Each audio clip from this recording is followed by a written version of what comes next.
Autoridades presentes, senhoras e senhores, boa noite. Sejam todos muito bem-vindos ao 7º Congresso Catarinense de Direito Administrativo, promovido pelo Instituto de Direito Administrativo de Santa Catarina, IDASC, com apoio do Tribunal de Contas do Estado, Universidade Federal de Santa Catarina, Escola do Legislativo, Federação Catarinense de Municípios e Associação Catarinense de Imprensa. Busca favorecer o intercâmbio e a cooperação entre juristas e estudiosos, com atuação no meio acadêmico, no poder público e na iniciativa privada, e ampliar a interação entre quem realiza o controle da gestão pública, administradores públicos e a sociedade. Estes são os objetivos do evento. A proposta do evento é aprofundar a discussão de temas polêmicos que mobilizam gestores públicos e operadores de um dos ramos do direito que mais influenciam o cotidiano das pessoas, porque alcança toda a ação da administração pública, órgãos, agentes e atividades nos vários níveis de poder. O Instituto de Direito Administrativo de Santa Catarina é uma associação civil com finalidades científicas e tem por objetivo o ensino e a pesquisa jurídicos no direito administrativo. Fundado em 25 de novembro de 2005, tem como seu presidente de honra o professor doutor Paulo Henrique Blasi e como patrono o professor doutor Romeu Felipe Bacelar Filho, integrado por alguns dos mais renomados administravistas de Santa Catarina. Em edições anteriores, o Congresso homenageou as seguintes personalidades: o professor Paulo Henrique Blasi, in memoriam, o doutor Salomão Ribas Júnior, professor doutor Romeu Felipe Bacelar Filho, desembargador Volney Ivo Carlim, professor doutor Celso Antônio Bandeira de Melo, e o Tribunal de Contas de Santa Catarina. Neste ano, o homenageado in memoriam será o professor doutor Luiz Carlos Cancelier de Olivo, ex-reitor da Universidade Federal de Santa Catarina. A homenagem será feita pelo seu colega do Centro de Ciências Jurídicas da UFSC, professor doutor Luiz Henrique Cadermatori. Convidamos, neste momento, as autoridades para compor a mesa de honra. O senhor presidente do IDASC, doutor Salomão Ribas Júnior.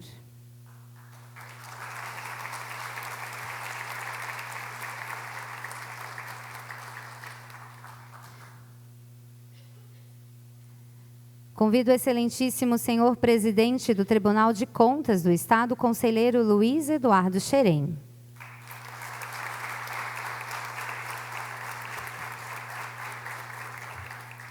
Convido o excelentíssimo senhor secretário de Estado da Fazenda, Renato Dias Marques de Lacerda, neste ato representando o excelentíssimo senhor governador do Estado de Santa Catarina, João Raimundo Colombo.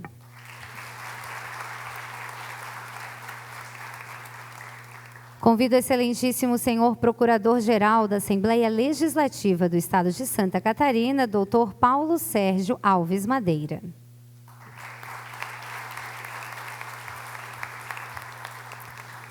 Convido o senhor secretário de Aperfeiçoamento Institucional da Universidade de Santa Catarina, professor Luiz Henrique Cadermatori, neste ato representando o magnífico reitor em exercício, professor Ubaldo César Baltazar. Convido o excelentíssimo senhor procurador-geral do Ministério Público de Contas, Aderson Flores.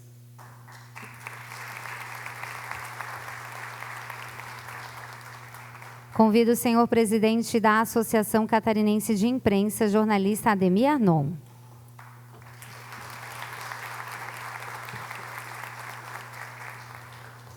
Convidamos neste momento o coral Hélio Teixeira da Rosa, do Tribunal de Contas de Santa Catarina, para proceder à execução do hino nacional brasileiro sobre a regência do maestro Giovanni Cascais Pacheco e acompanhado ao piano de Luiz Gustavo Zago.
Registramos e agradecemos a presença das seguintes autoridades: o excelentíssimo senhor vice-presidente do Tribunal de Contas do Estado, conselheiro Adircélio de Moraes Ferreira Júnior, o excelentíssimo senhor prefeito do município de Itapiranga, Jorge Welter, senhora advogada Cláudia Bressan da Silva, neste ato representando o presidente da OAB de Santa Catarina, doutor Paulo Brincas, excelentíssima senhora secretária adjunta de Estado da Educação, Elza Marina da Silva Moreto, neste ato representando o excelentíssimo senhor secretário Eduardo Deschamps, o magnífico reitor da Universidade do Estado de Santa Catarina, UDESC, Marcos Tomasi, senhor controlador-geral da Prefeitura do município de Tubarão, Carlos Eduardo Portão, neste ato representando o excelentíssimo senhor prefeito Juarez Ponticelli. Senhor assessor parlamentar, Pedro Celso Zucchi, neste ato representando o excelentíssimo senhor deputado federal Décio Lima. Senhor chefe de gabinete, Murilo Silva, neste ato representando o excelentíssimo senhor deputado estadual Padre Pedro Baltzeira. senhora assessora jurídica da Divisão de Licitação da Escola Aprendizes de Marinheiros, Guarda-Marinha Luísa Helena Vigílio, neste ato representando o comandante da Escola Aprendizes de Marinheiro, capitão de fragata William dos Santos Madela. Senhor Superintendente da Receita Federal no Brasil, na 9ª Região Fiscal, delegado Saulo Figueiredo Pereira. Convidamos agora para dar as boas-vindas a todos o senhor presidente do Instituto de Direito Administrativo de Santa Catarina, Dr. Salomão Ribas Júnior.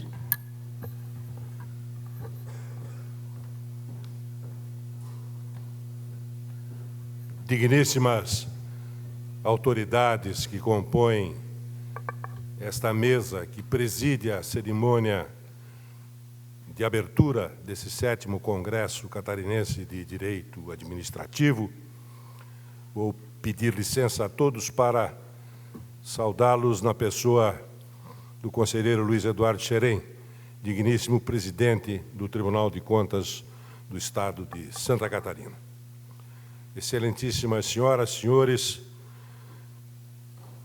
prezados congressistas, é uma honra para a diretoria do IDASC, os seus ex-presidentes, Rodrigo Valgas, Joel de Menezes Niebur e tantos outros que contribuíram para a realização deste evento, termos o privilégio, nós todos, de recebê-los aqui na noite de hoje.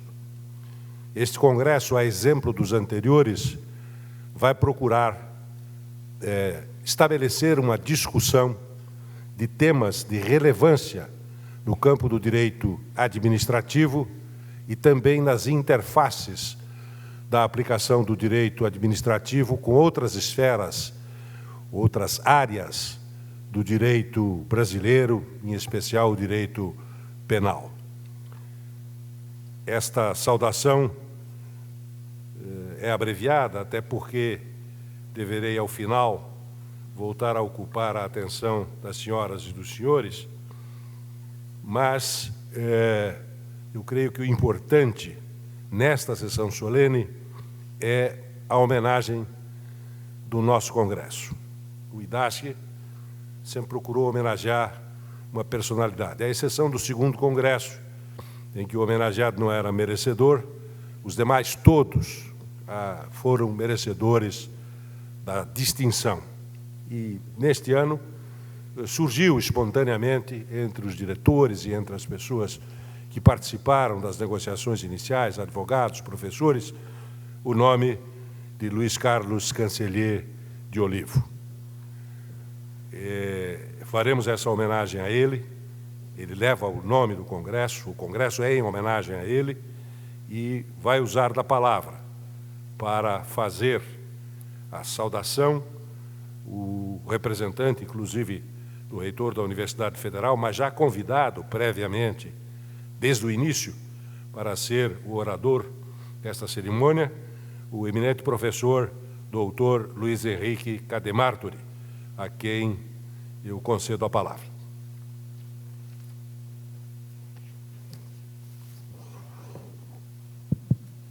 Obrigado. Boa noite a todos. Eu, inicialmente, na pessoa do Dr. Salomão Ribas, quero saudar os colegas da mesa, saúdo também a plateia. Antes de mais nada, eu quero, sou pena de esquecer e levar uma dura reprimenda, destacar aqui o representante da CALEG e também nosso colega do IDASC, da Academia Catarinense de Letras Jurídicas, professor Rui Samuel Espíndola, que está representando o professor Luiz Passo, né? E destacar que o professor Cancellier, dentre outras coisas, era membro da CALEG, se não me engano, foi um dos fundadores, né? E é muito importante deixar isso aqui presente. Bem, eu me sinto muito honrado pela satisfação de poder falar do meu querido colega e amigo Luiz Carlos Cancellier, mas não é tarefa fácil, ainda mais se considerar o contundente e brilhante discurso do professor Lédio, desembargador, das notas que foram feitas a seu respeito, como, por exemplo, pelo Procurador-Geral do Estado, João dos Passos, pelo que foi dito no Congresso, em sua homenagem, pelo senador Requião, e assim por diante. Pelo senador Vedequim, da mesma maneira. Então, eu não vou tentar aqui, de certa maneira, macular esses belíssimos discursos que falaram tanto sobre a atual situação que nós estamos passando e sobre a pessoa, no sentido mais amplo, do reitor Luiz Carlos Cancellier. Eu também faço parte da equipe que o professor Cancellier formou quando formulamos um projeto de gestão para a Universidade Federal. Então, a minha fala hoje vai ser um pouco mais sobre esse aspecto interno da nossa gestão, que talvez seja um dado mais desconhecido e talvez possa trazer algum aporte sobre isso. A gestão, a nossa gestão, essa gestão que eu faço parte, que me orgulho muito dela, nós passamos por duríssimos testes desde que começamos. A própria posse do professor Cancellier foi marcada por um ato de protesto de estudantes que reivindicavam moradia estudantil. Uma coisa absolutamente inédita numa posse de reitor de uma universidade. Houve todo um movimento ali de protesto e o Cancellier, com toda aquela sua capacidade de conciliação, toda a sua habilidade na forma de conciliar interesses, disse o óbvio para o líder do movimento: me deixa pelo menos assumir o cargo que eu posso tentar tratar desse problema que vocês estão reivindicando. E, de fato, assim foi feito. Logo no início da gestão, ocorrem as ocupações das universidades por conta da emenda à Constituição que restringiu o gasto público à inflação. Esse movimento gerou ocupações em vários setores da Universidade Federal, e lá foi o professor Cancellier, em cada um desses setores, conversar com cada um dos líderes, tentar apaziguar os ânimos, e com muita habilidade conseguiu superar mais esse desafio. Mais adiante, chega o momento radical, o momento que acabou culminando com o seu suicídio. E para tratar disso, já que também estamos aqui num congresso de direito administrativo, deixa eu falar para vocês de um certo instituto que me parece bastante questionável, que do ponto de vista jurídico-administrativo esteve na base de tudo o que ocorreu. Esse instituto se chama investigação preliminar. Vocês bem sabem que a Constituição Federal veda o anonimato e garante a liberdade de expressão. E o Constituinte foi sábio em estabelecer isso dessa forma. Quando se fez a lei que trata do regime disciplinar do servidor público, um dos seus dispositivos estabelece claramente que a denúncia que se faz contra alguém, contra um servidor público, que possa abrir um processo disciplinar contra ele, deve ter a identificação do denunciante. Para quê? Para evitar a caça às bruxas. Novamente foi sábio o legislador. Instituições como universidade, elas são horizontalizadas em praticamente toda a sua estrutura e sua forma de funcionamento. Tudo é colegiado. E assim, o diz-que me diz-que, a fofoca, ela tem um grau de abrangência como nenhum outro tipo de instituição. Os desafetos se dão de maneira muito mais intensa. Aí, mais do que nunca, o anonimato é algo perigoso. Pois bem, mesmo tendo a lei e a Constituição vedado o anonimato para efeito de denúncias contra alguém, a CGU criou, por resolução, ou seja, por ato infralegal, esse instituto chamado investigação preliminar. O que é isso? Qualquer um pode denunciar anonimamente a um agente público que tenha competência para abrir processo disciplinar, denuncia alguém, não se identifica, e essa pessoa pode, em nome deste instituto, fazer toda uma investigação secreta contra ele. Não existem parâmetros muito claros sobre a investigação preliminar, apenas o prazo que ela tem que ter. Ou seja, essa pessoa que faz essa investigação tem um grau de discricionariedade muito amplo para fazê-lo. O que aconteceu aqui foi que um desafeto do reitor iniciou essa investigação secreta, o reitor sequer sabia que estava sendo investigado, ele precisava tomar ciência daquilo que estava acontecendo, porque envolvia projetos de ensino à distância, que estavam sendo comprometidos, porque o MEC não repassava verba para isto, e usando o seu poder hierárquico, conferido pela resolução 42, o CUM, avocou, ou tentou avocar, o ato de quem estava investigando, de quem estava fazendo essa investigação. Um ato de avocação que, de novo, falando aqui para administrativistas, nós sabemos que é do beabá, do direito administrativo, que talvez a característica mais importante do exercício de poder hierárquico seja o poder de avocar, o ato de subordinado. Este ato de avocação foi interpretado como obstrução da justiça. Ou seja, um problema interpretativo virou um ato criminoso. Isto esteve na base daquilo que ceifou a vida do reitor Cancellier. Isto é o que estava por trás de toda essa investigação que foi sendo levada a efeito. Eu não quero aqui santificar ninguém, eu não acredito em anjos, sou agnóstico, não acredito que sejamos santos ou demônios, temos as duas coisas. Tá?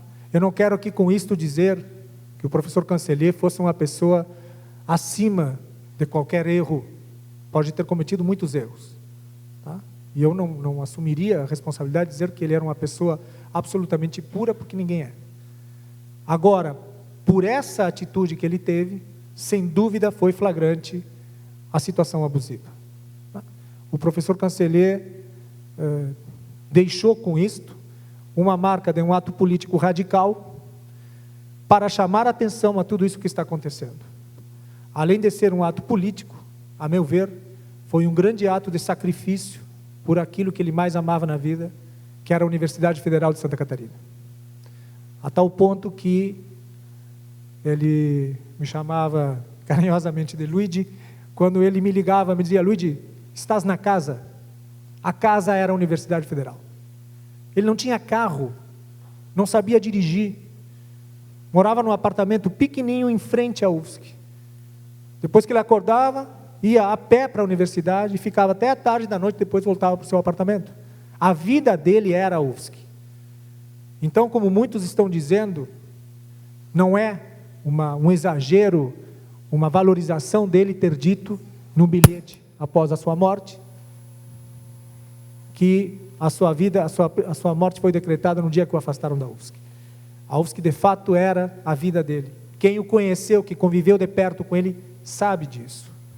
Da mesma forma, alguns beócios falam que a espetacularização não foi a prisão, foi a sua morte. Eu acho engraçado. De repente ele está curtindo o espetáculo do além. Isso é uma coisa, um disparate tão grande, que ofende a memória do nosso reitor Cancellier. A universidade está ocupada, a investigação está sendo levada a efeito, já se passou um mês, nada até agora foi revelado, não se sabe no que vai dar. Todos nós, professores da UFSC, nos sentimos sob uma constante ameaça, porque tudo pode ser obstrução da justiça, tudo pode ser ilegalidade. Se o próprio reitor sofreu essa violência, imagine os outros. Essa minha fala de hoje, eu poderia tê-la feito no sentido mais positivo, como uma mensagem de otimismo, mas infelizmente os tempos são sombrios, a meu ver. Eu não sei aonde isso vai parar, mas uma coisa é certa: nós precisamos lutar, nós precisamos nos mobilizar. Por isso é que todo ato, todo evento que se faça em homenagem ao reitor, ou que de alguma maneira faça alguma alusão à figura do Cancellier, ou àquilo que a UFSC está sofrendo, é mais do que bem-vindo, é uma espécie de convocação até, que devíamos fazer, para que todos nós continuemos alertas naquilo que tenhamos condições de agir, de mobilizar, de levar a efeito, que o façamos para manter uma resistência e uma forma de vigilância contínua em relação a tudo o que está acontecendo. É preciso ressaltar, quando se fala desse tipo de coisa, que ninguém é contra a investigação, ninguém é contra o combate à corrupção, muito pelo contrário. Tá? Nós devemos fortalecer os sistemas de controle, devemos prestigiá-los, mas igualmente devemos estabelecer balizas para até onde vão todos os agentes públicos. Agora está sendo rediscutida, por conta dessa situação que envolveu o reitor, a lei do abuso da autoridade. A lei do abuso da autoridade, é claro que ela não pode ser uma lei abusiva. Ela deve estabelecer parâmetros claros quanto àquilo que se investiga. Mas ela é uma lei necessária. Se nós queremos acreditar que ninguém está acima da lei, o próprio sistema de controle e de justiça também não pode estar acima da lei. Então, a meu ver, é uma lei que pode ter agora todas as condições, inclusive políticas, para se tornar uma realidade. E eu espero que, a partir dela, nós possamos começar a estabelecer parâmetros mais claros em investigações para evitar tragédias como essa tragédia terrível que nós tivemos. Muito obrigado.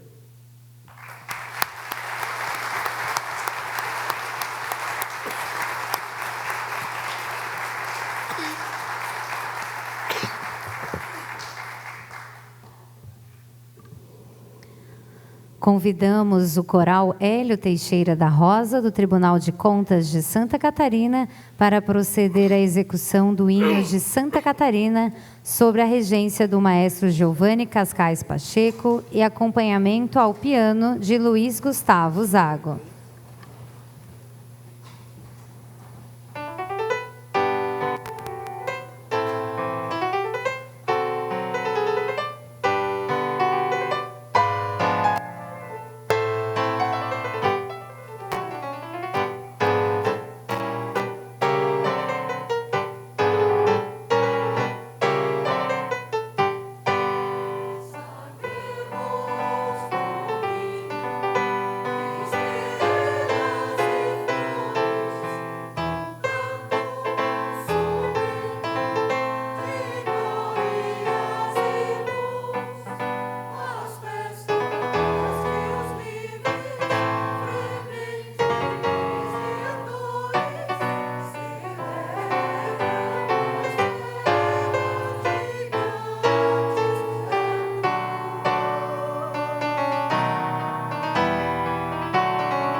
Neste momento, se desfaz a mesa de honra deste congresso, dando continuidade. Convidamos o primeiro conferencista da noite, o doutor Antônio Carlos de Almeida Castro, para proferir sobre o tema abuso de autoridade.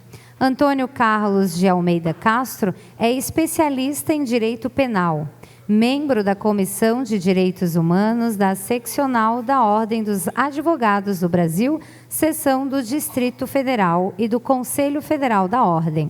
É proprietário do escritório Almeida Castro Advogados Associados, sendo advogado militante em Brasília desde 1981. Com a palavra, o senhor Antônio Carlos de Almeida Castro. Eu convido para compor a mesa como presidente dos trabalhos e fazer companhia ao nosso grande conferencista, o vice-presidente e ex-presidente do nosso instituto, doutor Rodrigo Valgas. Tenha bondade.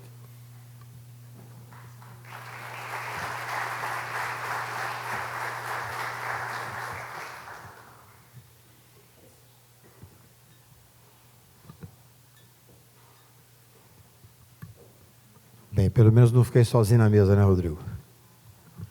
Eu queria, em primeiro lugar, agradecer enormemente o convite que me foi feito, na realidade, para falar sobre o tema de abuso de autoridade, e acho que muito oportunamente, realmente com todas as dificuldades nesse momento que nós passamos,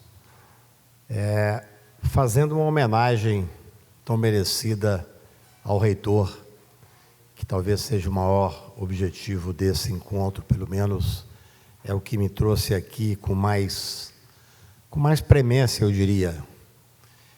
Nós vivemos um momento punitivo no país, um momento difícil, onde praticamente só a acusação tem voz, nós só encontramos eco na sociedade através desse pensamento punitivo. E eu tenho tido a oportunidade nos últimos 2 anos, por uma decisão pessoal, até com prejuízo para o escritório, meus sócios brincam com isso, de correr o país para propor uma reflexão. Eu, evidentemente, não sou dono da verdade, mas me proponho a conversar com meus amigos advogados pelo Brasil afora. E a base da discussão que se dá é que país nós queremos. Eu escrevi um artigo há 2 anos e meio na Folha de São Paulo com esse título. E lá eu fazia essa mesma reflexão que ainda perplexo faço hoje. Eu vejo que o país está dividido. Parte desse grupo que coordenou e que comanda a Operação Lava Jato, a operação essa importante para o país, sem a menor sombra de dúvida, operação que desvendou um nível de corrupção capilarizada que nenhum de nós poderia imaginar que fosse, mas operação que fez com que o punitivismo se enraigasse na sociedade, esse punitivismo que foi tirando os direitos do cidadão de tal forma, através do abuso da autoridade, através dos abusos como um todo, que infelizmente desbordou aqui no estado de Santa Catarina, com esse trágico suicídio, que nada mais é do que o reflexo desse momento punitivo pelo qual passamos. Eu acho que a melhor forma que nós temos de homenagear o reitor é imaginar que esse ato trágico e extremo possa levar a uma reflexão, a uma inflexão. Que país queremos? Ora, todos nós queremos o combate à corrupção, isso é evidente. Eu costumo dizer, meu amigo aqui estava comigo recentemente numa mesa, que eu não permito que juiz algum, que delegado algum, que procurador da República algum venha dizer que quer o combate à corrupção mais do que eu, mais do que o povo catarinense. Todos nós queremos esse combate. Como fazer o combate é que vai definir que país sairá do outro lado. Nós podemos fazer o combate rigoroso da mesma forma, mas com respeito às garantias individuais, com respeito aos direitos individuais e constitucionais. Se fizermos esse combate, garantindo a Constituição, nós sairemos do outro lado um país mais solidário e mais justo.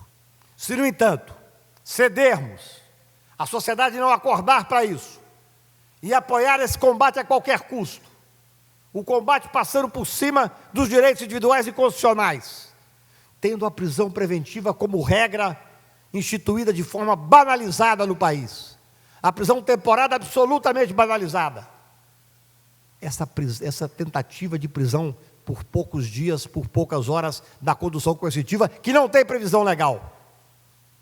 E essa banalização que fizeram do instituto importante contra o crime organizado, que é a delação premiada. Nós vivemos hoje um país onde os excessos tomaram conta da sociedade e talvez, tragicamente, esse ato que ocorreu em Santa Catarina seja o primeiro ato que pode fazer com que a sociedade fale: os limites foram todos eles ultrapassados. Vejam, gostam muito de citar a Operação Mãos Limpas na Itália. A Operação Mãos Limpas, meus caros amigos, eu costumo dizer que as pessoas leiam só até o meio do livro, não leram o final do livro. Na Itália foram mais de 30 suicídios. Na Itália, no final, se descobriu que grupos apoiavam outros grupos, que atacavam outros grupos, que entregavam outros grupos. O final da Operação Mãos Limpas resultou em Berlusconi. Acabaram com a política italiana.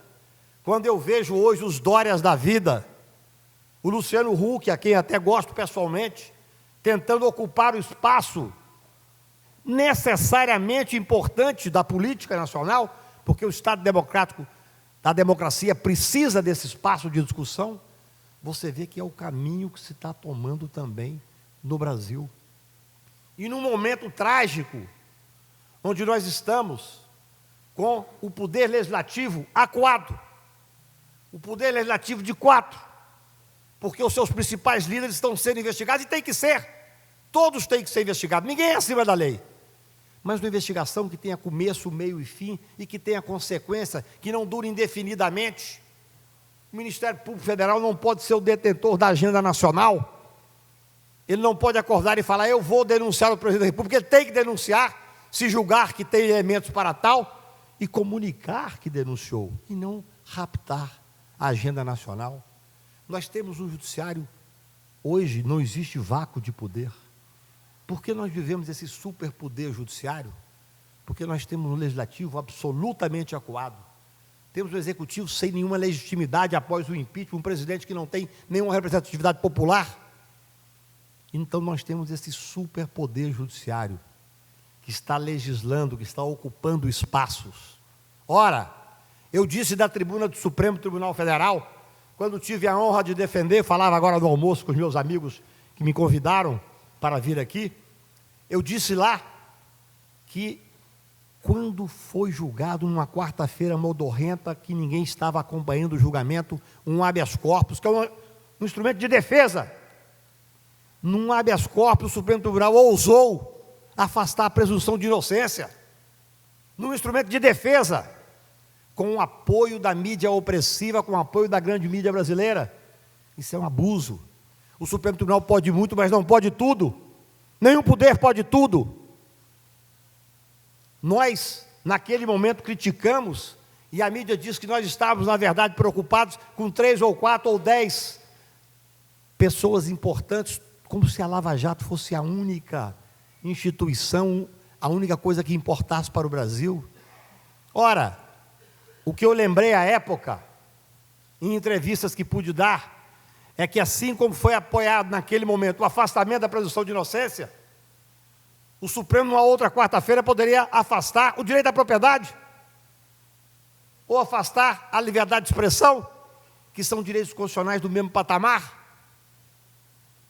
Então nós não podemos querer que um poder tenha essa proeminência, essa força que o Poder Judiciário tomou no Brasil, com prisões irresponsáveis, com prisão sem fundamento, prisão para investigação, sem nenhuma consequência posterior, quando a pessoa se vê, depois de certo tempo, e muito tempo, e longo tempo, sofrendo as agruras do cárcere, inocentada, sem muitas vezes sequer ter sido investigada realmente.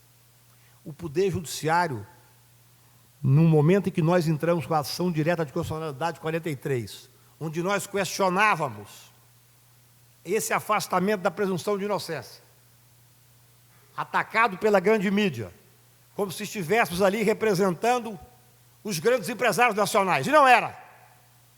Estava falando ali em nome de milhares e milhares de pessoas sem rosto e sem voz, representadas pela Defensoria Pública, que felizmente as defensorias ocuparam a tribuna, como amigos Cury, depois que eu falei, para dizer isso ao Supremo Tribunal Federal.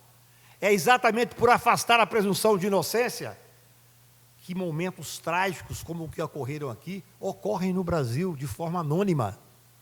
porque passa a ter a presunção da culpabilidade. Passa a ser desimportante aquilo que até então era a base do processo penal brasileiro, e me permito falar para administrativistas, mas é a área que eu atuo, que a base do processo penal brasileiro até então era a dignidade da pessoa humana e deixou de ser. Essa é a mais pura realidade. E nós vivemos um momento onde se discute, e é esse o tema, o projeto de abuso de autoridade, e eu fico espantado de ver a falta de conhecimento mesmo das pessoas que lidam com o assunto. Fui debater esse projeto num programa da Rede Globo, junto com a vice-presidente dos juízes federais. E ela começou a dizer, não, esse projeto é um projeto Renan Calheiros. Ora, isso feito de forma, por isso vejam a importância de que nós temos hoje a proposta do Requião de ter o nome no projeto como o nome do reitor Canelli. A importância dessa mudança que o Requião propôs. Porque até aquele momento, quando ela começou a dizer, mas o projeto é o projeto do Requião, eu disse, não, opa, eu desconheço o projeto do Requião. Esse projeto é um projeto que foi escrito depois do segundo Pacto Federativo, quando Gilmar era ministro-presidente do Supremo Tribunal Federal, um grupo de juristas, e quem redigiu foi o ministro Teori. É exatamente o mesmo projeto que hoje está com o Requião como relator. Então, pregaram naquele projeto a figura, naquele momento, midiaticamente exposta, do Renan Calheiros, com falta de lealdade intelectual, para dizer que nós não podíamos passar o projeto de abuso de autoridade. E os meninos do Ministério Público passaram para dentro do Congresso Nacional, arrostando os senadores e deputados, enfrentando-os de forma quase que vulgar, dizendo que eles não poderiam passar aquele projeto, que o projeto era contra a Lava Jato nem existia. É dar muito valor a uma operação policial.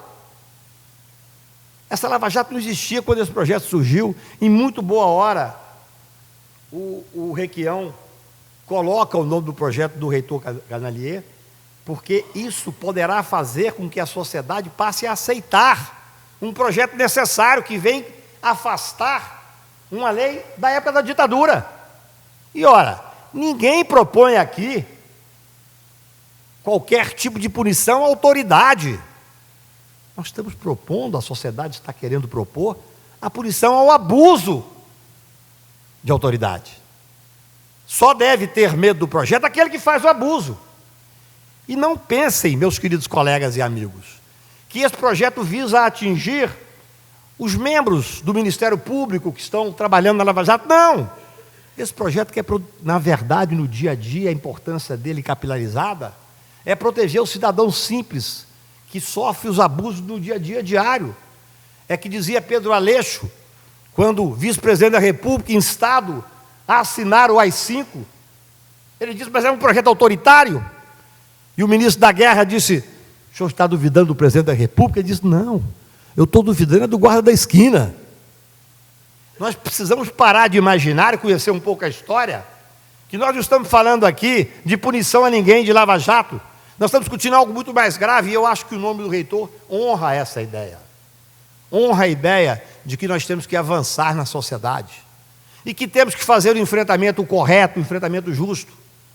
Todos nós acompanhamos, nós, operadores do direito, que de certa forma somos formadores de opinião, acompanhamos perplexos as propostas apresentadas pelos procuradores da República, que até então se julgavam meio semideuses, das tais 10 propostas contra a corrupção, que veio um projeto que veio com 2 milhões de pessoas apoiando um projeto popular, numa absoluta deslealdade intelectual.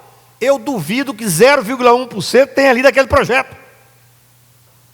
Eu me lembro muito bem, fazendo uma palestra em Teresina, na hora que eu fui pegar o avião, tinha lá um banner contra a corrupção, um videozinho que ninguém conseguia ver, ler, escutar, e as pessoas assinando o projeto. Eu passei, o menino me reconheceu, disse, Cacá, vem tirar uma foto e tal. Eu falei, depende, o que você está assinando? Eu estou assinando contra a corrupção. Eu falei, não, você está assinando para diminuir o escopo do habeas corpus, está assinando para poder passar a prova ilícita como prova válida no processo penal brasileiro. Quando você fala isso fora do Brasil, ninguém acredita. Para tornar a prova ilícita válida. Claro, como eles são semideuses, colocaram, mas de boa fé, conseguida de boa fé. O que é boa fé? E tantos outros, o teste fascista de integridade, que certamente não atingiria aqueles que querem entrar no Ministério Público Federal, mas sim aquele cidadão mais simples que está tentando passar num concurso. Imediatamente esses meninos retiraram, um já tinha assinado e retirou a assinatura. Então é falsa essa proposta de dizer que tem um apoio de 2 milhões de pessoas. Eu até brinco que eles pediram para ir para a televisão pedir assinatura a Maria Fernanda Cândido. Se ela me pedir, eu assino o que ela quiser, a qualquer momento. Então falta, além de um espírito público que seja realmente pensando naquilo que é melhor para a sociedade, porque o poder, quando é demais, Lord Acton já dizia, todo poder corrompe absoluto, corrompe absolutamente. Então o excesso de poder, de empoderamento por parte de membros do Ministério Público e do Poder Judiciário, que hoje nós temos uma competição para saber quem é mais duro, quem prende mais. Com muita tristeza, eu vi o nosso amigo Barroso brigando quase um telequete na televisão com o ministro Gilmar na semana passada, e fiquei triste quando a acusação pior que ele fez para o Gilmar, falou, você solta! Perplexo. Essa é uma acusação que se faz a um juiz, na verdade é uma turma, porque hoje nós temos 2 Supremos, temos o Supremo da primeira turma e o Supremo da segunda turma. E com a perplexidade eu vi um ministro acusar o outro, você solta. Eu sou de uma época em que os jovens iam para a rua para pedir liberdade. Hoje o jovem vai para a rua para pedir mais prisão, para pedir encarceramento, endurecimento da lei penal. Que sociedade sairá, eu pergunto, desse embate que nós estamos tendo? Por isso é que quando eu estava dizendo, na minha reflexão, que país sairemos do outro lado, nós temos que ter essa definição. Se queremos fazer esse embate contra a corrupção de uma forma séria, mas dentro das normas constitucionais, ou se vamos permitir que ele seja feito a qualquer custo, com o excesso de prisão preventiva, de banalização das prisões temporárias e do afastamento da presunção de inocência. Vamos voltar a discutir esse tema agora no Supremo Tribunal Federal, porque julgamos só a liminar. E olhem só a pressão como já começa a acontecer, como um dos ministros disse que após a reflexão talvez venha votar na nossa posição, já começa a ter uma pressão enorme dos o Procurador-Geral da República, os congressos de procuradores, alguns ministros do Supremo, dizendo que isso acaba com a Lava Jato. É sempre a Lava Jato, é como se a Lava Jato fosse a única instituição que existisse no país. E eu faço essa reflexão e chamo os meus amigos para fazer junto comigo, porque eu vejo que nós estamos vivendo um momento, não só esse momento punitivo, que leva as pessoas a perderem absolutamente a sensibilidade com o cidadão e com as famílias. Eu escrevi um artigo, inclusive, sobre o reitor, dizendo que o suicídio era o momento mais trágico, mas que as famílias brasileiras morrem todos os dias com os excessos daqueles que são submetidos nas operações, não só na Operação Lava Jato, submetido a uma prisão ilegal, a uma condução coercitiva ilegal. Porque, olha, tem um artigo que eu indico para vocês lerem, que é o Suicídio do Reitor, a Política de Execração Pública, da Carol Prona e Juarez Tavares. É um artigo fenomenal, onde eles faz uma retrospectiva histórica, fala sobre a pena infamante e mostra que na época medieval, que existia a pena infamante e a execração pública, ela se dava, a execração, em horas marcadas em praça pública, 2 horas ao domingo. Aquele grupo que queria ver, até as execuções, eram execuções públicas, ia ver, presenciar a execração, com hora marcada. E hoje? Hoje a execução pública não tem hora. Ela é feita no Jornal Nacional para 40, 50 milhões de pessoas. Ela é feita na capa de todos os jornais brasileiros, nas rádios, nas fotos de WhatsApp que correm o Brasil inteiro. É muito pior o momento que nós vivemos. A época medieval, está muito longe do grau de obscurantismo que estamos vivendo hoje em questão de execração pública.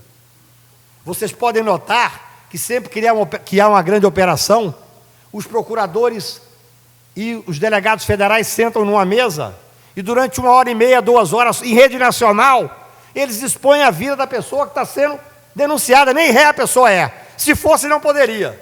Mas nem ré a pessoa é. E expõe o WhatsApp, as ligações, aquilo que ele acha que é. As interpretações. Eu me lembro que, antes da delação premiada ser quase a única forma de investigação, nós tínhamos as interceptações telefônicas como o grande meio de investigação. Eu costumava dizer que vocês que são estudiosos e catedráticos e doutorandos, estudam a vida inteira, mas quem é importante no processo penal naquela época é o que eu chamo de tira hermeneuta. É o policial que escuta as gravações e depois interpreta. E através da interpretação sai uma medida cautelar de prisão. Tem um episódio recente, uma professora da PUC do Rio de Janeiro, sendo gravada naquele momento de tentativa de tirar os professores também, uma briga grande que aconteceu no Rio de Janeiro com os alunos e tentar criminalizar os movimentos sociais. E à noite, ela conversando com a professora de filosofia e se referindo a Bakunin, o filósofo russo de 1847, que foi o pensador maior naqueles momentos lá de 1800, falou, olha, se Bakunin tivesse vivo, ele não ia entender a anarquia que está aqui no Rio de Janeiro. E o tira hermeneuta falou, opa, abri inquérito para investigar Bakunin. Isso é um fato. Ainda que nós não queiramos que aquele tira tivesse condição de saber quem era Bakunin, o Estado tem que ter estrutura mínima. Não pode impingir ao cidadão a humilhação. Uma professora de filosofia e de psicologia a ser investigada de associação criminosa com Bakunin. Porque hoje tudo é associação criminosa, os processos começam com associação criminosa. Então, a delação hoje virou essa outra forma única de investigação. A partir do momento que nós conseguimos, até num processo que felizmente eu atuei no STJ, de tentar dar um contorno mínimo, nos limites mínimos da interceptação telefônica, que quando você faz a interceptação telefônica, não é só a pessoa que está sendo investigada, é todas as pessoas que são conversadas, às vezes casas com adolescentes. Se eu for interceptado, eu não sei para onde eu fujo, porque certamente parte das pessoas que eu convivo fugirão de mim. Porque é óbvio que a pessoa, no seu dia a dia, faz brincadeiras, conversa com quem não pode conversar, e tudo isso, no momento punitivo, aí é o segundo ponto, que é, além da gravidade da exposição que eles fazem, quando chamam a imprensa para fazer essa exposição midiática, que não é à toa. Aquela exposição tem um objetivo definido. O primeiro, claro, a vaidade. Porque viraram celebridades nacionais. É como se o Brasil precisasse de heróis. Triste o país que precisa de herói. Agora, principalmente, aquilo é feito para poder fazer um pré-julgamento, para levar o Poder Judiciário contra aquelas pessoas. Imagine 2 horas depois, mais 20 minutos do Jornal Nacional, um pedido de prisão. Quem vai negar? Então, o pré-julgamento é feito através dessa exposição midiática, através exatamente dessa pena infamante sem ter recurso. Imagina se eu ligo de mesma hora para o Merval, falo, Merval, eu quero agora 2 horas no Globo News para falar a defesa. Porque nós temos os grandes comentaristas jurídicos nacionais, o Merval, a menina lá, a Renata e tal, são a Cristina Lobo, então são os grandes comentaristas do Poder Judiciário Nacional hoje. E agora, a paridade de arma, esquece, não existe. Evidente que não existe. Você tem 2 horas acabando com a vida da pessoa, fazendo um pré-julgamento. Eu tive um caso na Lava Jato, que teve um desdobramento na Suíça. Eu fui à Suíça e o cara falou, o caso aqui é um caso muito rumoroso. Aí o caso estava na primeira página do jornal principal de Geneve. Só que não tinha o nome do cliente, só as iniciais. E eu falei, mas como assim? Esse caso é o mesmo caso? Ele falou, não, aqui é proibido publicar o nome. Só publicamos o nome se houver a condenação final. Aqui não existiria Lava Jato. Você não pode imaginar o Deus Lanhol fazendo uma investigação sem poder falar mal da pessoa. Então, esse projeto de abuso de autoridade ele é necessário até para que nós próprios possamos discutir o que estamos fazendo aqui. Até onde é possível viver um Estado só punitivo? Até onde é possível viver um Estado onde cada vez mais nós vemos que o cidadão tem menos voz? A advocacia criminal hoje é criminalizada. Nós estamos sendo afastados do processo penal. Nós só ainda estamos sendo chamados por uma questão de manter o rito, que a Constituição diz que nós somos essencial, o advogado como um todo, e nós temos que fazer o devido processo legal, senão não seríamos, porque na verdade nós estamos afastados do processo penal. E nós sabemos que esse afastamento vai fazendo com que cada vez mais só o Estado punitivo tem vez. Outro dia, participando de um debate, até com o ministro Barroso, ele disse, olha, o ideal, ele falou antes de mim, é que nós tenhamos um projeto que diga, o processo muito difícil termina em 1 ano, razoável, 6 meses, sentença em 6 meses, já avisa no início. Se o processo mais simples, o juiz já avisa, em 3 meses terá a sentença. Eu depois falei, olha, vamos ser mais modernos, vamos fazer como no processo em Curitiba, quando chega já tem a sentença. Nós temos um juiz de jurisdição nacional em Curitiba. Eu costumo brincar com os meus amigos que se estiver dirigindo um carro aqui em Santa Catarina ou no Amazonas, não encha num banco da BR, num posto da BR. Porque se encher no posto da BR e bater o carro, vai para Curitiba ser julgado. Conexão está feita. Então, nós estamos vivendo esse momento e talvez a gente deixe de vivenciar e de olhar a própria natureza para que nós possamos ver a gravidade e como é que ocorre os fenômenos da vida. Podemos todos notar no dia a dia que a noite não cai de repente, você não está andando ao meio-dia e fica escuro. A escuridão, as trevas, ela vai chegando aos poucos, de maneira que você não estiver na cidade às 6 horas, às 7 horas, às 8 horas, e de repente a noite chega. É assim também com o punitivismo da sociedade. Não chega de uma vez, vai chegando aos poucos e vai dominando a sociedade como um todo. As pessoas que têm coragem de se colocar contra são afastadas. Eu conversava hoje à tarde com um jornalista de vocês aqui, do Estado, e dizia para ele exatamente essa perplexidade. Esse grupo que domina o punitivismo nacional ganhou da gente. Ele conseguiu fazer uma divisão maniqueísta, simplória, infantil da sociedade. Com o apoio da grande mídia e da mídia opressiva, ele simplesmente diz o seguinte: nós somos o bem, nós estamos enfrentando a corrupção.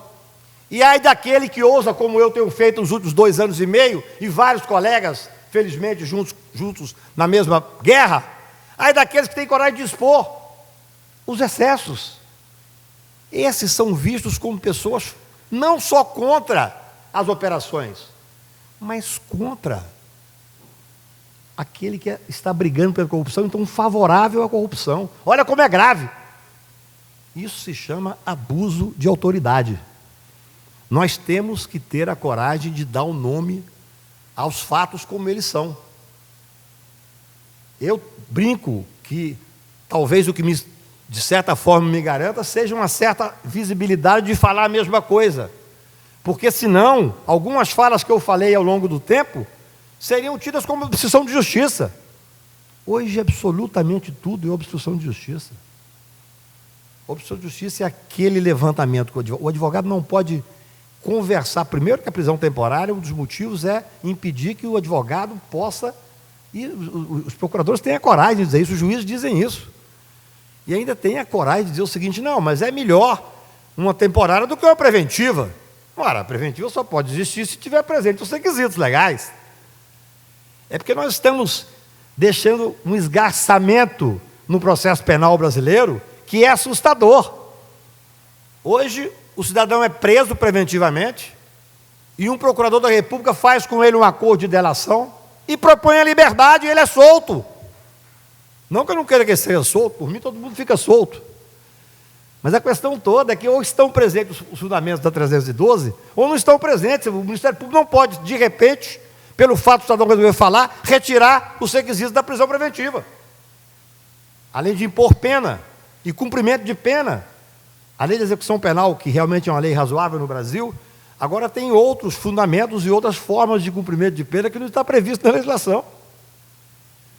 E tudo isso sendo feito com uma divisão na sociedade. Tudo isso sendo feito como se aqueles que ousassem discutir tivessem contra a tentativa de discutir. Nada mais do que isso. Ora, a lei de abuso de autoridade, qual é uma das grandes resistências do Ministério Público? Vai criar a lei de hermenêutica? Absolutamente. Ninguém está criando crime de hermenêutica. Essa não é em nenhum fundamento da lei. Se for esse o caso, se acham que aquele artigo leva ao crime de hermenêutica, vamos modificar o artigo. Por isso é que eu digo da importância de ter mudado o nome da lei.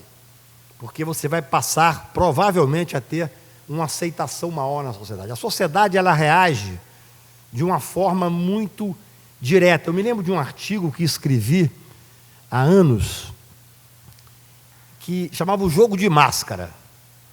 O cidadão está em casa, vendo a televisão, com dificuldade financeira, com dificuldade familiar, na vida amorosa ruim, torce para o Atlético Mineiro, ou seja, a vida dele está péssima. De repente ele vê na televisão sendo preso um político importante ou um empresário importante. Ele tem um regozijo íntimo, uma alegria, quase que uma vingança indizível interior. Ele não sabe explicar o porquê, mas naquele momento ele não quer saber se àquele cidadão foram dados os direitos e garantias mínimas. Ele veste uma máscara da hipocrisia e se sente quase que recompensado com aquela prisão. Mas diz o poeta maranhense, a vida dá, nega e tira. Um dia esse abuso bate na casa dele, ou nele, ou num amigo dele. Aí ele vai vestir a máscara do devido processo legal. Aí ele vai fazer aquilo que ele nunca imaginou fazer, que é consultar um advogado e querer que aquele advogado tenha acesso mínimo ao processo. Porque hoje eu enfrento situações, felizmente eu menos, mas vejo colegas dizer que estão no processo há 2, 3, 4, 5 meses, fui hoje abordado por um amigo aqui, sem ter sequer acesso ao processo que está defendendo. Eu imagino que quando nós estudamos a história e vemos tudo que se fala a respeito dessa execração pública, nas épocas mais difíceis, onde praticamente todos os países usavam a possibilidade de apedrejamento, de os mais diversos tipos de martírio, isso, para efeito moral, não pode ser comparado ao que se faz hoje no Brasil. A pessoa era exposta durante 2 horas, numa praça, com 20, 30 pessoas vendo. Hoje a exposição midiática, essa espetacularização que fizeram do direito penal, acabou com a dignidade da pessoa humana, com a presunção de inocência, com a capacidade mínima que o cidadão chega de, após um enfrentamento num processo, olhar com dignidade a sua família e os seus amigos. Então eu diria que essa fuga que muitas vezes faz com que a pessoa chegue ao extremo, como nós tivemos aqui em Santa Catarina, ela ocorre no dia a dia das humilhações que se passam pelo Brasil afora, nos presídios brasileiros em condições subhumanas. Eu me lembro que da tribuna do Supremo Tribunal Federal, ao defender a necessidade de voltar à presunção de inocência, eu dizia da dificuldade que era entender o Supremo Tribunal do meu país. Há muito pouco tempo antes do julgamento daquela ADC, o Supremo fez um julgamento que foi um exemplo para o mundo inteiro, que foi quando julgou o estado de coisa inconstitucional e condenou o Estado brasileiro pela miserabilidade dos presídios brasileiros.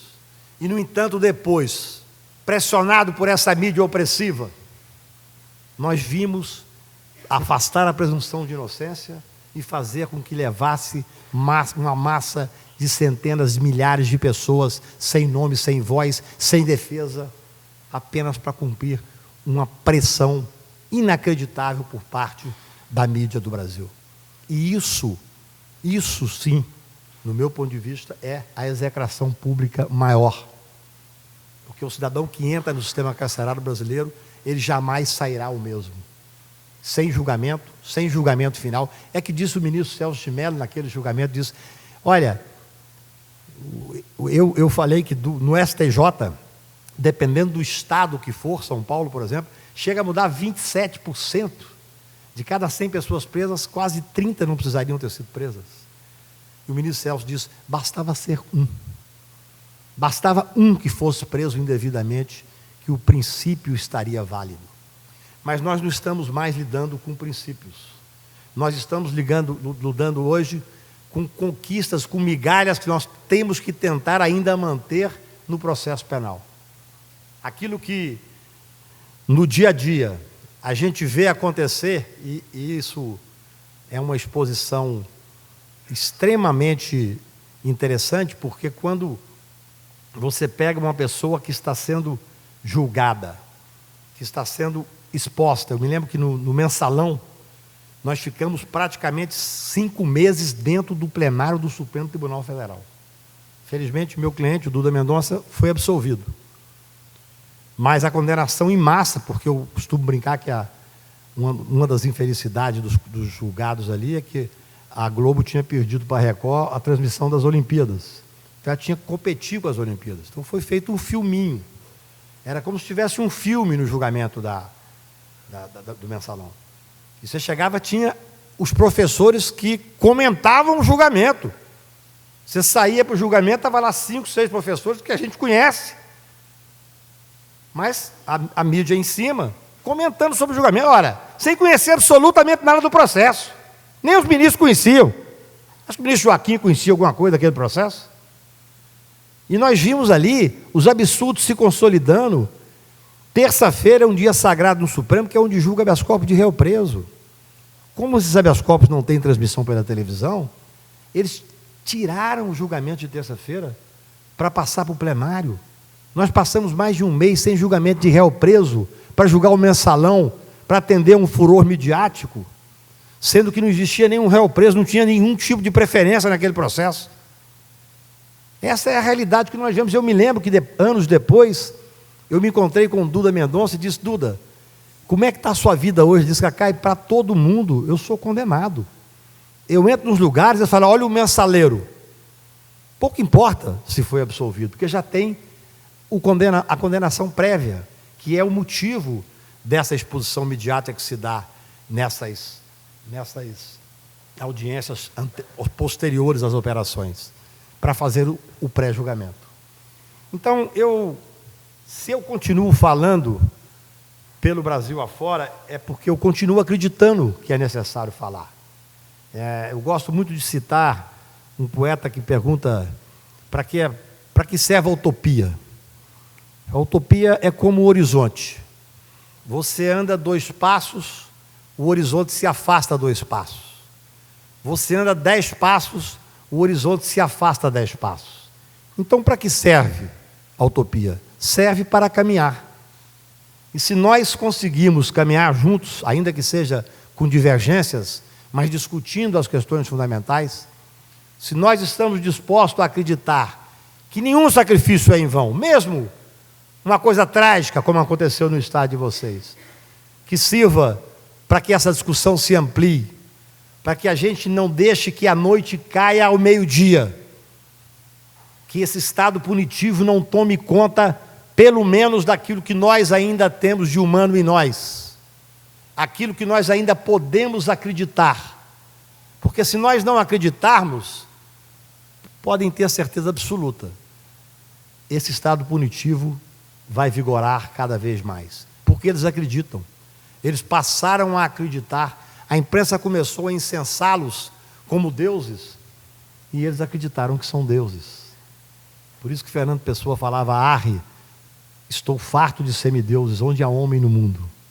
Hoje o que nós precisamos é um pouco de humanidade, um pouco de simplicidade, e acreditar que é no processo penal justo, democrático, com as garantias individuais preservadas, com as garantias constitucionais preservadas, que nós teremos alguma chance de ter um Brasil mais solidário e mais justo. Eu vou terminar recitando uma poesia, como gosto de fazer, porque a vida não pode ser também tão árida, ou só árida, que é uma poesia de um poeta mineiro que eu acho que tem a ver com essas reflexões todas, que se chama Antissoneto da Não Matéria. Na não matéria agora estou e existo, o pensamento pensa o pensamento. A ostra pensa a pérola por dentro, sou meu reverso, espelho e me contristo. Na não matéria muitas vezes tento em ser matéria pura ou ser um misto. Na não matéria eu não consigo isso. E já que não consigo, falo, invento. E finjo ser figura e sombra e luz. E finjo para o meu povo que sou pus, que sou um resto puro de alvorada. Na não matéria não se logra, é triste. E a gente fica sendo porque existe vaga ilusão de ser, não sendo nada. Obrigado. Viva o exemplo que vocês dão para o Brasil.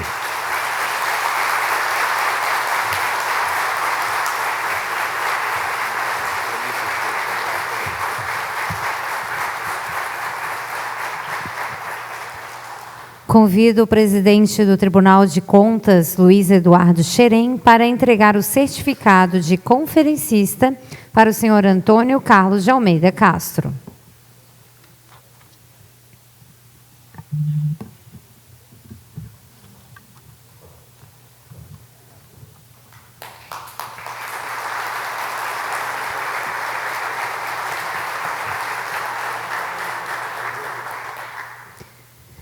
Convidamos agora o conferencista, o doutor Salomão Ribas Júnior, para proferir sobre o tema Combate à Corrupção, Meios e Fins.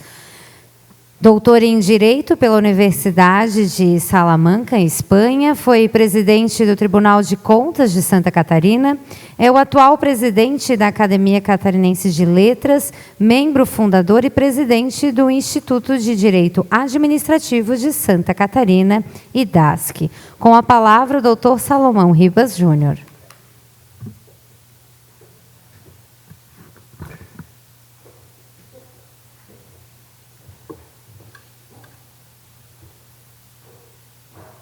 Caríssimos amigos, participantes deste nosso 7º Congresso de Direito Administrativo.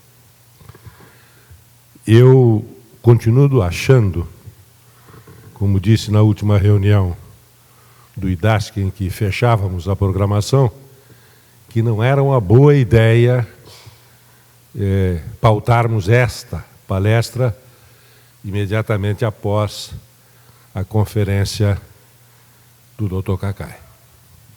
Continuo achando que não foi uma boa ideia. Até porque nós tivemos, no espírito que anima esse congresso, nós tivemos com a sua palestra um momento muito alto, um momento importante de fixação de uma posição. O Instituto de Direito Administrativo não tomou posição depois que, infelizmente, o reitor Cancellier foi vítima de uma desgraça. Não. Nós tomamos posição imediatamente após a sua inexplicável prisão, reclamando das autoridades competentes esclarecimentos sobre o assunto. Quando ele veio a falecer, nós emitimos uma segunda nota, apresentando à família as nossas condolências e reiterando a nossa esperança de que esses esclarecimentos fossem feitos. Hélio Gaspari, o grande jornalista, escreveu 2 artigos sobre a prisão e a morte de Cancellier. O primeiro deles, há algum tempo, há um mês, mostrando o absurdo do que ocorreu. E o último agora, há 1 ou 2 dias, em que ele começa dizendo que nós sabemos muita coisa. E Gaspari, que tem a veia jornalística muito afinada, nós sabemos uma opção de coisas. Sabemos que o Temer não vai sair do governo, nós sabemos que não sei quem não vai ser preso, nós sabemos que não sei quem não vai deixar de ser ministro. A única coisa que nós não sabemos ainda é o que é que aconteceu com Luiz Carlos Cancellier Olivo. Continuamos sem saber, sem nenhuma resposta. Nenhuma resposta até agora. Nós não queremos e nem podemos demonizar os órgãos de investigação. Polícia Federal, Ministério Público, Judiciário, não. Mas nós não podemos deixar passar esse episódio sem um esclarecimento. As circunstâncias que o envolveram são muito marcantes para ficarem esquecidas. Afinal, nós estamos falando de uma pessoa que teve até então uma vida absolutamente correta. Nunca se soube de nenhuma... Não é santificação, não, meu caro Kader Martori, mas não se soube de nada que desabonasse a conduta do reitor Cancellier. Foi jornalista, eu acompanho desde essa época. Filiou-se, no tempo da política estudantil, um movimento mais à esquerda, e eu, que já estava assustado com a esquerda naquela época, achei melhor ficar numa outra posição. Mas ele nunca usou a ideologia para a sua atuação profissional. Foi para a universidade, fez o seu vestibular, fez o seu curso, fez o mestrado, fez o doutorado, participou a viver intensamente a universidade e é eleito pela maioria dos membros da comunidade universitária reitor. Não era um Zé qualquer que alguém podia ter mandado buscar em casa às 6 horas da manhã, com holofotes da imprensa, para submeter à revista íntima a pretexto de obstrução da justiça. Isso não tem nada a ver com o que eu deveria falar, mas o Cacá acabou me entusiasmando mais do que deveria. Eu torno a insistir para que o Joel não me censure depois. Nós não estamos demonizando os órgãos de investigação, mas não podemos deixar que isso passe. Nós vamos continuar cobrando. Tem que haver um esclarecimento. Quando me chegou ao meu conhecimento, e estão aqui alguns colegas meus do Tribunal de Contas, quando chegou ao meu conhecimento de que a avocação do processo tinha sido a razão determinante da acusação de obstrução da justiça, eu disse, olha, neste caso, eu estou devendo mais de 100 anos de cadeia. Porque o que eu avoquei de processo em 40 anos de vida pública, no Tribunal de Contas, então, era rara a sessão em que eu não avocava.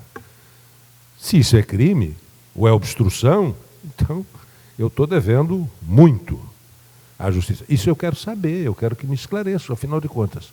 Qual era o ato que estava sendo praticado? A avocação? Não, peraí. Isso aí não está na lei, né? Embora agora, né, eles estão construindo, né? Constrói-se algumas interpretações e, de repente, aquilo passa a ser norma.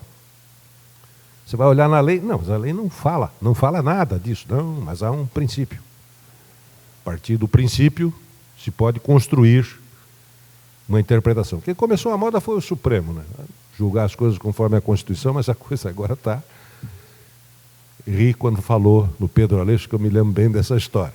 Eu não tenho medo do Supremo, eu tenho medo do juiz de plantão. É desse aí que eu tenho medo, do iniciante de carreira. E isso está acontecendo com as interpretações e a construção de realidades jurídicas incríveis. Mas eu devo aqui agora, para encerrar essa noite, dizer 2 ou 3 palavras sobre o combate à corrupção. Todos somos favoráveis ao combate à corrupção. Eu vou dizer uma coisa que eu noto que sempre que eu falo isso em algumas palestras, eu vejo um certo desconforto. Quando eu digo assim, nós brasileiros fizemos a Constituição assim, assim. O nós brasileiros adotamos assim. O brasileiro não gosta do nós. A última pesquisa de opinião mostrou isso. O brasileiro gosta de dizer assim. Eles, os brasileiros, são assim. O brasileiro é assim. O nós brasileiros somos assim, é muito raro. Então é muito difícil a gente chegar a uma conclusão quando nós não assumimos a nossa condição na construção das coisas que nós inventamos. Nós inventamos que deveríamos ter uma Constituição absolutamente completa. Depois dela não ia precisar do Poder Legislativo, não ia precisar de advogado, não ia precisar de juiz, não ia precisar de mais nada. A Constituição dizia tudo. Aí ficou aquele negócio daquele tamanho. Aí, vamos ao Supremo para interpretar aquela Constituição, e o Supremo, não satisfeito com as minudências que tem na Constituição, começou a construir regras assemelhadas à construção dos anglo-saxões. Não, ao princípio. O ministro Jobim, esses tempos, falou em 200 princípios já sendo imaginados para, conforme a Constituição, ir criando. Quer dizer, a gente precisa definir, afinal, nós queremos o direito escrito exaustivamente posto ou queremos a construção jurisprudencial? Uma coisa ou outra. As duas é muito difícil que elas convivam. O combate à corrupção não é muito diferente. Nós bradamos por rigor, bastante rigor. E fomos construindo algumas coisas bem interessantes nos últimos anos. Não há como fugir disso. Na Constituição, por exemplo, nós achamos que controle e fiscalização é uma coisa importante. A palavra controle, com acepções variadas, mas a palavra controle aparece 35 vezes no texto constitucional, fora as emendas, fora as emendas aprovadas depois. A palavra fiscalização, 30 vezes. Então é o país mais controlado e mais fiscalizado do mundo. Bom, não é. Aí entramos, para não ir muito para trás, entramos num outro ciclo na Blitzkrieg de combate à corrupção com o combate aos marajás. Conhece algum marajá de Alagoas que tenha perdido o salário? Não conheço nenhum. Ninguém perdeu o salário, mas serviu para levar aos holofotes da Globo um candidato à presidência da República que se elegeu para dar jeito nisso tudo. Nos deu uma coisa boa no combate à corrupção, graças ao Jarbas Passarim, que foi a lei de improbidade administrativa, que foi uma colheita em outros dispositivos dispersos e que se transformou na lei, que foi uma espécie de código de conduta para a administração pública. Então fizemos a lei. É um instrumento importante, é um meio importante de combate à corrupção. Mas não bastou. No âmbito do executivo, dependendo da lei, para não ficarmos só na lei, se construíram instrumentos importantes como a antiga Corregedoria Geral da União, que, aliás, nasceu no momento em que o governo Fernando Henrique Cardoso vivia uma fase bem ruim no que diz respeito a acusações de corrupção, e inventou a criação da Corregedoria Geral da União. Era uma corregedoria só. Depois isso acabou virando uma controladoria e hoje é um Ministério da Transparência que chefia essa controladoria. É aquela história, né? Bom, estou aqui para controlar, eu vou controlar, e aí eu vou começar a inventar. A controladoria está inventando. Começa a inventar também mecanismos que não estão previstos, mas são necessários, porque o povo está exigindo. A multidão está exigindo, então temos que fazer. Criamos também, e até quase conseguimos, não sei como está hoje, né? Um efeito retroativo penal ali sensacional, que foi a lei da ficha limpa. Então valia, né? Quando ela entrou em vigor, eu queria pegar o passado dos eventuais infratores das regras da ficha limpa. Na Justiça Eleitoral também introduzimos muita coisa boa. A obrigação da divulgação das contribuições financeiras. No momento tinha que declarar, agora não pode mais. A contribuição empresarial. Muita coisa importante surgiu. Inventamos a lei anticorrupção. Importante. E trouxemos aí também, copiando, e espero que não tenhamos copiado mal, alguns institutos também do direito anglo-saxônico. Então veio a delação premiada, transformada, e a imprensa nesse particular é campeã em mudar o sentido das palavras, transformada de repente em acordo. Mas acordo com quem? Com a polícia, com o Ministério Público ou com o Judiciário? Então essa dúvida ainda está no ar. É um acordo. Lá nos Estados Unidos, esse acordo é com o Ministério Público e pode até redundar na ausência de ação, até num prêmio em dinheiro, em determinadas circunstâncias. Agora, entre nós, é preciso que esse seja o Judiciário. Mas já se discute agora que o Judiciário não pode rever eventual rescisão disso se ela não estiver certa. Além disso, nós tivemos umas outras soluções que fomos imaginando para decisões duras, implacáveis. O que nós esquecemos é de olhar para a medicina, para o corpo humano, que é a questão dos remédios.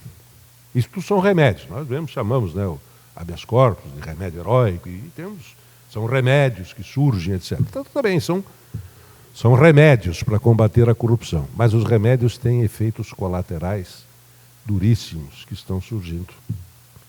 Estamos experimentando, estamos aí com 158 delações premiadas. E não vamos culpar o Ministério Público por isso, porque quem inventou mesmo de correr atrás da delação premiada foi o nosso saudoso Márcio Tomás Bastos, né? Porque ele achou que ali não era um meio de investigação, era um meio de defesa. E a partir daí, claro que crescer, e aí passou a ser, né? Hoje, acho que é meio de investigação só. Até que ponto isso vai, não sei. Endeusamos uma operação, a pretexto de que outras não tinham dado certo. A mídia conseguiu, e eu reconheço isso na tese de doutorado que escrevi, que o mensalão chegou ao seu final porque a mídia ficou em cima. Senão o Supremo não teria julgado aquela questão naquele período de tempo. Mas aí, como aparentemente o mensalão tinha produzido algum tipo de resultado, então endeusamos os procedimentos da Lava Jato. E esquecemos dos efeitos colaterais. E o doutor Cacai aqui, com propriedade, levantou alguns en passant, para também não transformar isso numa discussão de contra ou a favor da Lava Jato, que não é esse o nosso problema. Até não devemos dar tanta importância assim quando estamos discutindo questões tão sérias como a correta aplicação da lei e o respeito aos direitos e garantias individuais do cidadão. Isso é mais sério do que a investigação que está em curso em Curitiba. Agora, essa questão, ela passa nesse momento, vencidas essas etapas de investigação, ela passa nesse momento por uma verificação dos resultados finais. Até que ponto esses métodos, esses meios, estão produzindo o que se esperava no combate à corrupção, que é necessário. Se esses efeitos não estão sendo mais graves para a sociedade do que a questão... Eu vou terminar, porque vocês já são os 7º que saem daqui. O meu número máximo é esse, não pode passar desse número. Se levantar mais um, eu termino sem dizer boa noite. Mas a verdade é que eu estou só me entusiasmando, porque eu fui um velho radialista, aliás, sou um velho radialista, né? Fui radialista, e a coisa mais perigosa que existe, mais temerária, é você dar a palavra e um microfone para um antigo radialista. Ele fica com saudade e começa a falar sem parar. Aliás, falou da imprensa aí, eu trabalhei na imprensa, e eu fui vítima também porque eu trabalhava na área esportiva, mas nós éramos mais felizes quando não éramos apenas 100 e poucos milhões de técnicos em futebol. Agora nós somos 200 milhões de juristas, 200 milhões de advogados, 200 milhões de peritos criminais, 200 milhões, uma porção de coisa, né, com as redes sociais, então, a pleno vapor. E aqueles nossos queridos amigos e colegas da Rede Globo, não é, discorrendo sobre direito, né? O Merval, então, falando sobre direito, é uma maravilha. A Fátima, então, a nossa querida Fátima Bernardes, Impressionante, né? Eu fico impressionado, porque a pessoa que não teve nenhuma formação jurídica, não lê um processo e dá uma opinião, é um gênio. Tem uma capacidade extraordinária. Mas este é um problema sério, porque essas pessoas são as pessoas que são ouvidas pelas pessoas. E formam a opinião. E fica difícil você depois convencer do contrário. Quando Cancellier foi vítima da prisão, e antes de ele ter tentado contra a própria vida, eu disse, quando me perguntaram, eu acho que o Cancellier está com a vida perdida. Eu acho que ele não vai ter recuperação. Eu acho que ele não deve nada. Mas a forma como foi feita, a maneira como isso foi conduzido, ele vai estar com essa mancha para o resto da vida. Vai ser difícil ele se livrar disso. Infelizmente, é uma realidade. E a gente viu nas redes sociais. A gente viu quantas pessoas nas redes sociais dizendo que ele era culpado, sim, sabia do assunto. É um negócio complicado. Mas eu acho que nós criamos uma série de mecanismos importantes de combate à corrupção e chegamos a esse momento agora de vermos a sua utilização e vermos os mecanismos de modulação, de contenção dessas ações e atitudes. E o nosso Congresso vai discutir, além dessa introdução magistral do Cacai, vai discutir durante os próximos 2 dias outros aspectos, as outras interfaces entre direito administrativo e direito penal, cada vez mais próximos, e outras questões importantes que afetam essa nossa busca, porque o mundo está mudando, né? O processo de mudanças é muito veloz, a tecnologia produz isso, a economia está mudando, a maneira de atuar na economia está mudando, e nós estamos correndo com a lei muito atrasados. Direito administrativo é uma coisa, você vê, já estão aí discutindo o uso de aplicativo para uma série de funções tidas como públicas ou permitidas pelo poder público, aplicativos que independem de qualquer tipo de licenciamento, e nós queremos julgar isso com o nosso entendimento de 1900 e pouco.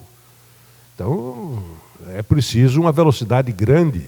Eu sei, o fato econômico surge, vai andando, o direito vem atrás para depois disciplinar, mas é que o fato econômico está correndo de um jeito que nós temos que correr muito. Então, essas questões serão debatidas nesse nosso congresso e eu tenho grande esperança que saiamos daqui com algumas soluções. Veja, Cacai, que o último congresso que nós fizemos foi para discutir a representatividade, a queda da importância da representatividade, a perda de representatividade de órgãos e de representantes políticos, etc. Você vê que nós não estamos longe de antever o que hoje está aí posto com essa perda fantástica. A perda é tão grande da representatividade que, se nós pegarmos uma coisa que o brasileiro conhece bem, que é impeachment, você vai verificar uma coisa curiosa. O pedido de impeachment de Fernando Collor, apresentado ao Congresso Nacional, foi subscrito pelos titulares de 2 instituições, a Associação Brasileira de Imprensa e Ordem dos Advogados do Brasil.